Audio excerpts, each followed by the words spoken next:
जम्मू कश्मीर सरकार ने Jammu Kashmir public service commission से भी और Jammu Kashmir service selection board से भी दोनों रिक्रूटमेंट एजेंसियों से तमाम पोस्टें विड्रॉ कर ली हैं। विड्रॉ करने का मतलब ये है ये तमाम पोस्टें सरकार के पास वापस चली गई हैं। बहुत सारे स्टूडेंट्स पिछले दिनों से लगातार मुझसे पूछ रहे थे कि Jammu Kashmir service selection board कब तक रिक्रूटमेंट स्टार्ट करेगा, Jammu Kashmir public service commission कब तक स्टार्ट करेगा। लेकिन इलेक्शंस के चलते दोनों इंस्टीट्यूशंस बिल्कुल खामोश बैठे हुए थे और अब जब रिक्रूटमेंट का प्रोसेस दोबारा से दोनों इंस्टीट्यूशंस ने शुरू किया है और इसमें Jammu Kashmir public service commission के 3 मेंबर भी जम्मू कश्मीर सरकार ने नियुक्त किए, उन्हें बनाया है, वहीं पर खबर अब यह आ रही है कि तमाम पोस्टें जम्मू कश्मीर सरकार के पास वापस चली गई हैं। अब इन्हीं पोस्टों को अगले 10-15 दिनों के अंदर अंदर नए रिजर्वेशन रूल्स के साथ जम्मू कश्मीर की सरकार जो है, Jammu Kashmir service selection board और Jammu Kashmir public service commission दोनों इन रिक्रूटमेंट एजेंसीज को दोबारा से ये पोस्टें रेफर करेंगे और उसके फौरन बाद इनकी एडवर्टीजमेंट्स इशू हो जाएंगी। ये जो विड्रॉ की गई हैं पोस्टें, ये विड्रॉ इसलिए नहीं की गई हैं कि इन पोस्टों की एडवर्टीजमेंट नहीं होना, बल्कि ये विड्रॉ इसलिए की गई हैं क्योंकि आप जानते हैं जम्मू कश्मीर के रिजर्वेशन के कवानीन में बदलाव आया है। उन जम्मू कश्मीर के रिजर्वेशन के कानूनों के अंदर जो बदलाव आया है, उन बदलावों को इनकॉर्पोरेट करना है। इनकॉर्पोरेट करके दोबारा से इन पोस्टों को Jammu Kashmir service selection board और Jammu Kashmir public service commission को रेफर किया जाएगा। ये सारी डेवलपमेंट जो है पिछले 2-4 दिनों के अंदर अंदर हुई है, जो मेरी इत्तला है। ये भी मैं आपको बताऊं कि Jammu Kashmir service selection board 752 के करीब पीएसआई की पोस्टों का इम्तिहान करेगा। लगभग 4000 के करीब कांस्टेबल की पोस्टें हैं जिनका इम्तिहान होगा। लगभग 150 के करीब जेई सिविल की पोस्टें हैं जिनका इम्तिहान होगा। और जेई इलेक्ट्रिकल वालों के लिए खुशखबरी है कि आपकी पोस्टें 90 थी, लेकिन अब जो मेरी इत्तला है उसके मुताबिक लगभग 200 जेई इलेक्ट्रिक की पोस्टें भी जम्मू कश्मीर सरकार जो है वो रेफर करने जा रही है Jammu Kashmir service selection board को।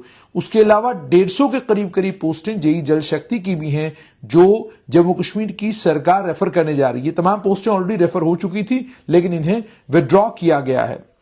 उसके अलावा नायब तहसीलदार की 38 पोस्टें हैं और 38 पोस्टों को भी जम्मू कश्मीर की सरकार ने फिलहाल विड्रॉ किया है और नए रिजर्वेशन रूल्स के साथ इन तमाम पोस्टों को दोबारा से Jammu Kashmir service selection board को रेफर किया जाएगा और उसके बाद जेकेएसएसबी अपना रिक्रूटमेंट का प्रोसेस जो है वो शुरू करेगा। इसमें एक और इंपॉर्टेंट चीज है कि Jammu Kashmir public service commission के पास भी कुछ पोस्टें रेफर की गई थी, क्योंकि वो पोस्टें भी उनकी ये भी इसमें आपको ख्याल रखना है कि जिनकी एडवर्टीजमेंट इशू हो चुकी है उनमें तो कोई रद्दोबदल होने वाला नहीं, लेकिन जिन भी पोस्टों की एडवर्टाइजमेंट्स अभी तक इशू नहीं हुई थी उन तमाम पोस्टों को विड्रॉ करके जम्मू कश्मीर की सरकार एक नई नोटिफिकेशन इशू करेगी और उस नोटिफिकेशन के जरिए माफ कीजिएगा, इन पोस्टों को दोबारा से Jammu Kashmir service selection board को और पीएससी को रेफर करेगी। उसके बाद पीएससी और Jammu Kashmir service selection board fast track basis पर इनकी एडवर्टीजमेंट इशू करेंगे और एडवर्टीजमेंट इशू करने के बाद रिक्रूटमेंट का नया सिलसिला शुरू हो जाएगा। एक जबरदस्त परेशानी बच्चों को इस बात की थी कि जून में model code of conduct Jammu Kashmir में लागू हो जाएगा तो हमारी रिक्रूटमेंट कब होगी। कोई model code of conduct Jammu Kashmir में सितंबर या अक्टूबर से पहले लगने की कोई संभावना, कोई पॉसिबिलिटी नहीं है। कोई अचंबा हो जाए तो मैं कह नहीं सकता, लेकिन किसी अचंभे की प्रोबेबिलिटी लगभग 0 के बराबर है, क्योंकि अमरनाथ यात्रा शुरू होने जा रही है और अमरनाथ यात्रा के दौरान जम्मू कश्मीर में इलेक्शन हो इसकी पॉसिबिलिटी लगभग ना के बराबर है। ना कोई पर्चा भरा जा सकता है, ना ही कहीं पर कोई कैंपेन हो सकती है और ना ही कोई सियासी जमात चाहेगी कि एक तरफ पूरा सिक्योरिटी का पैराफर्नेलिया जो है वो अमरनाथ यात्रियों को सिक्योर करने के लिए लगा हो और दूसरी तरफ से जम्मू कश्मीर में चुनाव हो रहे हो। तो इसलिए इस बात को आप समझ लीजिए कि कोई भी मॉडल कोड ऑफ कंडक्ट की नोटिफिकेशन जून के महीने में नहीं आने वाली, कोई इलेक्शन जम्मू कश्मीर में अगस्त सितंबर से पहले नहीं होने वाले। ये मेरी अपनी जाती तौर पर असेसमेंट है और मैं बिल्कुल 100% श्योर हूं असेसमेंट को लेकर कि कोई भी हुकूमत ऐसी कोई बेवकूफी नहीं करेगी कि वो एक तरफ से अमरनाथ यात्रा चल रही हो और दूसरी तरफ से वो इलेक्शन का बिगुल बजा दें या अमरनाथ यात्रा के साथ साथ में इलेक्शन भी कराएं। ऐसा जम्मू कश्मीर में पहले भी कभी नहीं हुआ है और अब भी नहीं होगा। तो इसलिए वह जून में जो आपको फिक्रें पड़ गई थी कि जून में एमसीसी लागू हो रहा है, क्योंकि बहुत सारा फेक न्यूज जो है वो सोशल मीडिया के ऊपर आता है। हर आदमी अपने अपने तरीके से चीजों का आकलन करने लग गया है, हर आदमी अपने अपने तरीके से जो है नई नई बातें सुनाने लग गया है। तो आप उन बातों में उन मुगालतों में न पड़े, आप अपनी मेहनत पर फोकस रखें और इस बात को समझें कि जून के महीने में, और जैसा मैंने कहा था, I stick to my words, कि कोई भी चीज ना Jammu Kashmir service selection board को ना जम्मू कश्मीर की सरकार को रोकती थी इम्तिहान कराने से। इलेक्शन कमीशन ऑफ इंडिया ने या चीफ इलेक्टोरल ऑफिसर ने कतन यह नहीं कहा था कि जनाब आप इम्तिहान ना कराएं क्योंकि हमने इलेक्शन कराना है। आप जानते हैं कि स्टैट्यूटरी बॉडी है Jammu Kashmir service selection board, statutory body है Jammu Kashmir public service commission. दोनों वक्तन इस पूरे पीरियड के बीच में इम्तिहान भी करा सकते थे, इस पीरियड के बीच में पोस्टें विड्रॉ भी हो सकती थी और विड्रॉ करके पोस्टों को रेफर भी किया जा सकता था। लेकिन ऐसा लगता है कि हुकूमत ने अपना सारा फोकस जो है वो इलेक्शन के ऊपर लगा दिया। सारी हुकूमत, सारी ब्यूरोक्रेसी, सारा सेटअप जो है वो इलेक्शन जम्मू कश्मीर में शांतिपूर्ण तरीके से पीसफुली कंडक्ट हो जाए उस पर लगा हुआ था। नतीजा ये निकला कि इम्तिहान नेग्लेक्ट हो गए और अब मुझे ये पता चला कि 2 या 4 दिन पहले जो मुझे बावसूख जराए से खबर मिली है, ये पोस्टें विड्रॉ की गई हैं। अब ये पोस्टें गई हैं, नए रिजर्वेशन रूल्स इन पर लागू करके इन पोस्टों को दोबारा से एडवर्टाइज किया जाएगा, भेजा जाएगा इंस्टीट्यूशंस को और फिर ये एडवर्टाइज हो जाएंगी। वहीं पर बीच में कुछ बच्चों ने ये भी कहा था कि सुपरवाइजर की पोस्टें हैं, उसमें मैक्सिमम लड़कियां जो है वो 186 सुपरवाइजर की पोस्टें हैं, वो पोस्टपोनमेंट के लिए गुजारिश कर रही हैं। देखिए, बात बिल्कुल सही है, बात बिल्कुल आपकी अपनी जगह जेन्युइन हो सकती है, लेकिन हुकूमत भी एक बात पर बिल्कुल क्लियर है कि जी जितना हम चीजों को डिले करेंगे, जितना हम चीजों को पोस्टपोन करते रहेंगे, उतना ये पाइल अप होता जाएगा। तो बेटर है कि बच्चों ने अगर तैयारी की है तो तैयारी करने का मतलब है कि अब उन्हें इम्तिहान के में बैठना चाहिए। आज या कल में इसमें नोटिफिकेशन जारी हो जाएगी और आपको आपके एडमिट कार्ड्स मिल जाएंगे और जो इसमें डेट तय हो चुकी है ऑलरेडी, उस तय डेट पर आपका इम्तिहान होगा। तो जो पोस्टपोनमेंट के आपके लिए आप लोगों ने गुजारिश की थी, उसको लेकर मैं भी आपको एक बात बताना चाहूंगा, वो ये है कि तैयारी जितनी जितनी आप लोगों ने की है उसी के हिसाब से आप लोग अपना अपना पेपर करेंगे। कोई अचंबा रातों रात होने वाला नहीं। जिसने मेहनत ठीक ठाक करी होगी वो मेरिटोरियस ही होगा और जिसकी मेहनत मेरे और मुझ जैसे और नालायकों की जैसी होगी तो जाहिर सी बात है वो मेरिट से दूर रहेगा। तो इसलिए इस बात को जितना ज्यादा आप इसका बवाल करेंगे उसका नुकसान आप ही को है। तो अगर इम्तिहान वक्त पर होता है तो वक्त पर इम्तिहान होने का आपको फायदा होगा। अब सोशल मीडिया के जरिए या सोशल मीडिया पर जो व्लॉगर्स हैं उनके जरिए आप हुकूमत से अपील कर रहे हैं कि जनाब आप इसको पोस्टपोन कर दीजिए, आप इस इम्तिहान को बाद में कर दीजिए। ये सारी चीजें जो हैं इनका कोई फायदा आपको होने वाला नहीं। इम्तिहान अगर पोस्टपोन भी होगा तो मान लीजिए उस वक्त हालात खराब हो गए या मान लीजिए अमरनाथ यात्रा बीच में आ गई तो कह दिया सरकार ने जब अमरनाथ यात्रा में आपके इम्तिहान नहीं कराएंगे तो वक्त आपका जाया हो जाएगा। तो बेहतर यह है कि अगर आप इम्तिहान हो रहे हैं तो आप इम्तिहान में पार्टिसिपेट करें और इस बात का ये बात बिल्कुल अपने जहन में बिठा लें कि जिस बच्चे ने जितनी मेहनत की होती है उस मेहनत का नतीजा उसको उतना ही मिलता है। अगर आपने पूरा पेपर किया है तो आपको पूरे पेपर के हिसाब से नंबर मिलेंगे और अगर आपने पूरा पेपर नहीं किया है, जितना किया है उतने मार्क्स आपको जरूर मिलेंगे। अब दोबारा से मैं इस बात पर आऊंगा और रिपीट करूंगा इस चीज को कि तमाम पोस्टें विड्रॉ करके जम्मू कश्मीर की सरकार ने विड्रॉ कर ली हैं और विड्रॉ की हैं ताकि नए जो रिजर्वेशन के रूल्स हैं उनके मुताबिक जो है अब इनको दोबारा से पोस्टों को रेफर किया जाए। इसमें 752 पोस्टें एएसआई की हैं, कांस्टेबल की 4000 पोस्टें हैं, जेई की लगभग 300-350 के करीब पोस्टें। इसमें एक अच्छी खबर इलेक्ट्रिकल वालों के लिए है कि उनकी पोस्टें अब बढ़कर लगभग कोई 200 के करीब पोस्टें अब रेफर होने जा रही हैं। जेई सिविल की कोई 150 के करीब पोस्टें हैं, जेई सिविल जल शक्ति की 150 के करीब पोस्टें हैं, नायब तहसीलदार की 38 और इसी तरीके से अलग अलग डिपार्टमेंटों की और पोस्टें हैं जो अब रेफर होने अब दोबारा से रेफर होंगी। इसी तरीके से 186 के करीब करीब जो सुपरवाइजर है, आपका इम्तिहान होने वाला है और उसका कल या परसों जो है नोटिफिकेशन, उसमें जो आपका एडमिट कार्ड है वो निकलने वाला है।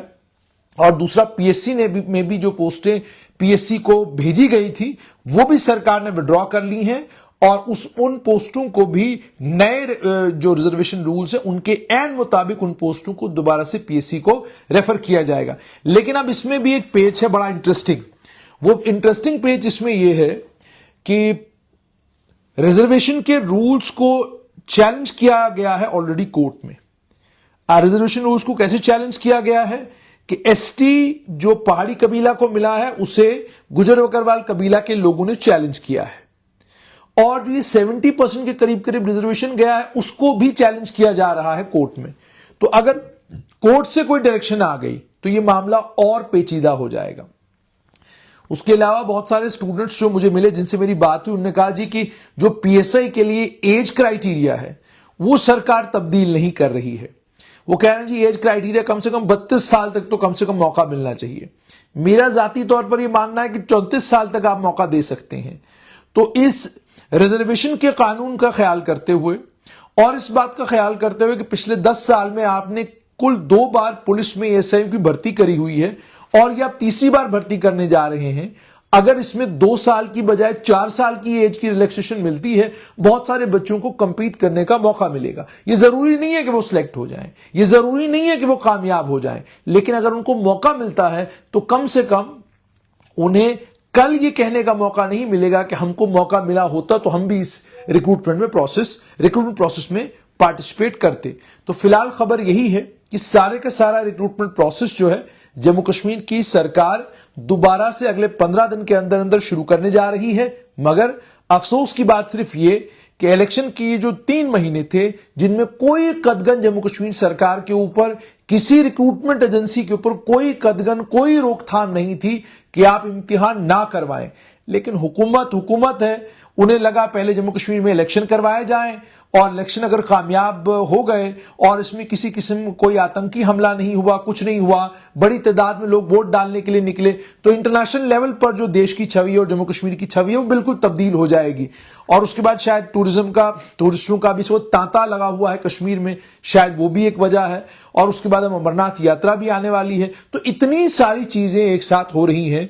इन तमाम चीजों के बीच में जहां, जैसे मैंने आपको कहा कि रिक्रूटमेंट अगर प्रायोरिटी होती जम्मू कश्मीर की सरकार की, तो शायद इलेक्शन रिक्रूटमेंट को रोक नहीं पाते। और आज एक बात का और भी मुझे बड़ा अफसोस होता है कि सोशल मीडिया पर जर्नलिस्ट हो, व्लॉगर हो, या सोशल मीडिया के ऊपर जो सोशल मीडिया सेंसेशन बन गए हुए हैं, या जिन्हें पिछले दिनों चीफ इलेक्टोरल ऑफिसर ने, बहुत सारे लोग थे, उन्हें अपने वहां सीईओ के दफ्तर में बुलाया और उन्हें कहा कि जनाब आप लोगों के बीच में, क्योंकि आप इन्फ्लुएंसर हैं, तो आप लोगों के बीच में जाकर लोगों को कहें कि जनाब वोट डलवाएं। वैसे तो बनता यह था कि कोई जाके पूछता चीफ इलेक्टोरल ऑफिसर पांडुरंग पोल से कि जिनको आपने इन्फ्लुएंसर बनाया था उन इन्फ्लुएंसरों ने कितना इन्फ्लुएंस क्रिएट किया, वो उसकी भी कम से कम कोई जानकारी होनी चाहिए थी। लेकिन सरकारी अदद-ओ-शुमार है, कौन पूछता है, कौन जीता है, तेरी जुल्फ के सर होने तक। तो मामला यूं है कि अब चूंकि इंतखाबात हो चुके, अब हुकूमत भी बन चुकी, अब इसके बाद कोई नया ड्रामा, कोई नई कहानी ना करें और नौजवानों के जल्द से जल्द इम्तिहान ले लें। इस बात को भी समझें कि जो बच्चा जनवरी के महीने में एलिजिबल था वो अब जून के महीने में इनएलिजिबल हो जाएगा।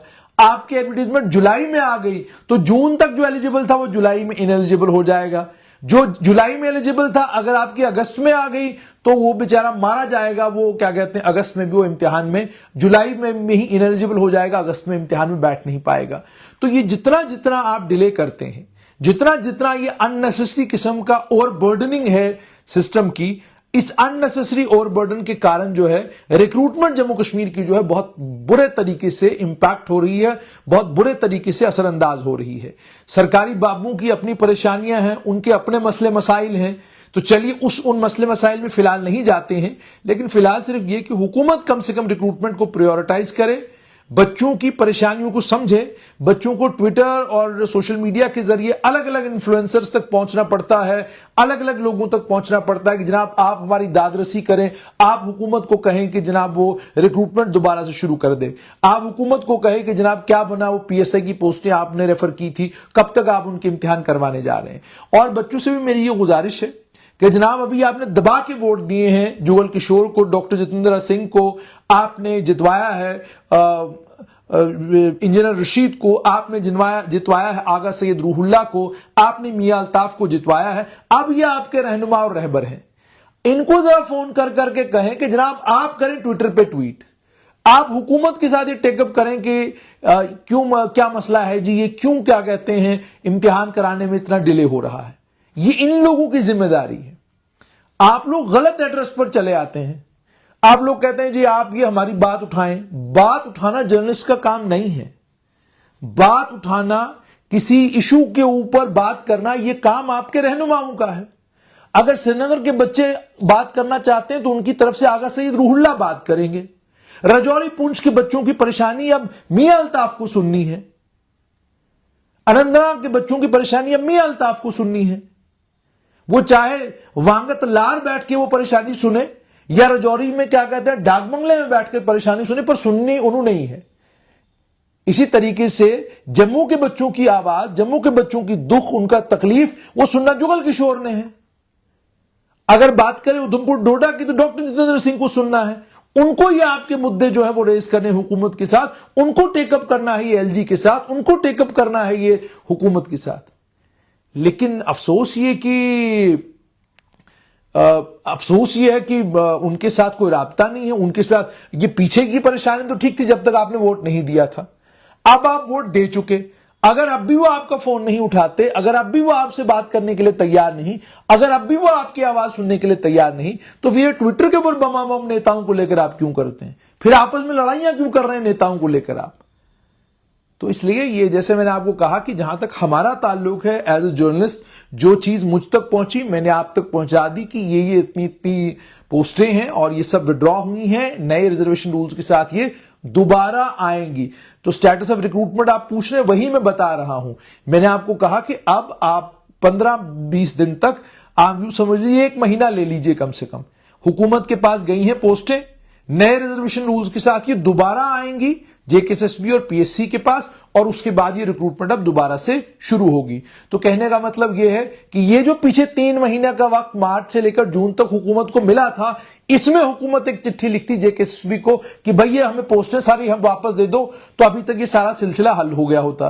अब आप हिसाब लगाइए कि रिक्रूटमेंट को लेकर जरूर परेशानी थी, रिक्रूटमेंट को लेकर जरूर परेशानी थी, समझा जा सकता है, लेकिन पोस्टर विड्रा करके नए रिजर्वेशन रूल्स के साथ इनको भेजना जेकेएसएसआरबी को, इसके लिए कौन सा आपको परेशानी थी? इसके लिए कौन रोक रहा था आपको? लेकिन अब ये सिलसिला इसी तरह का है। तो फिलहाल ये कि आप लोग इम्तिहान की तैयारी करें। तमाम पोस्टें फिलहाल विड्रॉ हुई हैं नए रिजर्वेशन रूल्स के साथ। अगले 15 दिन के अंदर अंदर इनको दोबारा रेफर किया जाएगा, लेकिन मैं इसको महीना लेके चलता हूं। तो आप यूं समझ लीजिए कि जुलाई के मध्य में जाकर कहीं 15 जुलाई के बाद जो है आपकी रिक्रूटमेंट जो पीएसआई की है, जेई सिविल जल शक्ति और जेई सिविल जल शक्ति, जेई इलेक्ट्रिक, जेई सिविल, ये सारी दोबारा से शुरू होगी।